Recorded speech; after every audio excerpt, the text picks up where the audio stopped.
அனைவருக்கும் நமஸ்காரம். ஸ்ரீ மகா பெரியவாச்சரணம். இன்றைய தினம் கார்த்திகை மாதத்தினுடைய 2வது நாள் லவண தீபத்தை இன்றைய தினம் ஏற்ற வேண்டும். நேற்றைய தினம் கார்த்திகை மாதத்தினுடைய முதல் நாள் விநாயகருக்கு உண்டான 2 தேங்காய் எண்ணெய் தீபங்களை ஏற்றிருப்பீங்க.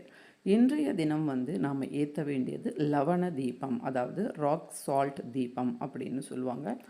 இந்த ஒரு தீபம் நம்முடைய சேனலில் அற்புதமாக 60 லட்சம் பேர் பார்த்துருக்குறாங்க. பார்த்தது மட்டும் இல்லாமல் அத்தனை பேரும் செய்து பலனும் பெற்றிருக்கிறாங்க. இன்றைய தினம் வரை அந்த வீடியோ போயிட்டு தான் இருக்குது வைரலாக. அந்த அளவுக்கு ஒரு அற்புதமான தீபம் இது. இன்றைய தினம் செவ்வாய்க்கிழமை இருக்குது. அது மட்டும் இல்லாமல் இன்றைய தினம் சுவாதி நட்சத்திரமும் நமக்கு இருக்குது.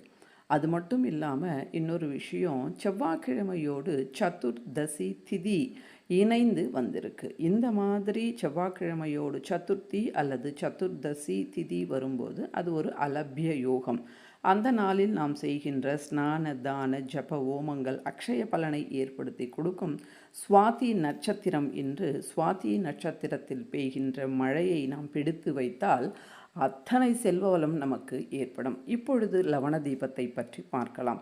எப்போ இந்த தீபம் ஏற்றணும் அப்படின்னு கேட்டால், நீங்கள் இன்றைய தினம் முழுவதும் உங்களுக்கு எந்த நேரம் சௌகரியப்படுதோ அந்த நேரத்தில் ஏற்றுங்க.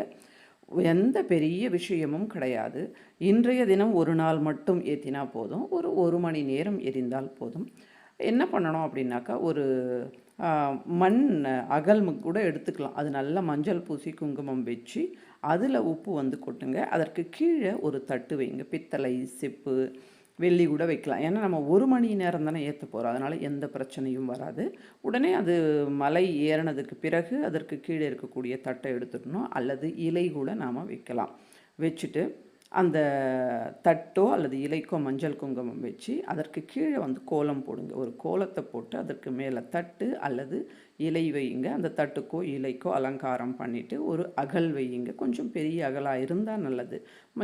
அந்த அகலில் ஒரு கைப்பிடி அளவு சுத்தமான உப்பை கொட்டுங்க. அதாவது அசைவத்திற்கு பயன்படுத்துகின்ற உப்பு வேண்டாம், பூஜைக்கு பயன்படுத்துகின்ற உப்பு கொட்டிட்டு அதற்கு மேலே ஒரு சின்ன அகல் வைங்க. அதற்கும் மஞ்சள் பூசி குங்குமம் வச்சு 2 அக்ஷதை அதில் போடுங்க. அதற்கு மேலே இன்னொரு அகல் வச்சு அதற்கு மஞ்சள் பூசி குங்குமம் வச்சு நல்லெண்ணெய் அல்லது நெய் அல்லது இலுப்பு எண்ணெய் அல்லது கடுகு எண்ணெய் விட்டு தீபம் ஏற்றி அந்த தீபத்திற்கு அலங்காரம் பண்ணி உங்களுடைய கோரிக்கையை அந்த தீபம் கிட்ட வைங்க. பணம் சம்பந்தப்பட்ட கோரிக்கை அந்த தீபத்துக்கிட்ட, அதாவது உப்பு தீபத்துக்கிட்ட நாம் வைக்கும்போது நிச்சயமாக அது கொடுத்த பணமாக இருந்தாலும் திரும்பி வரும். பண பிரச்சனைகள் என்பது நீங்கும். இன்று ஏற்ற வேண்டும்.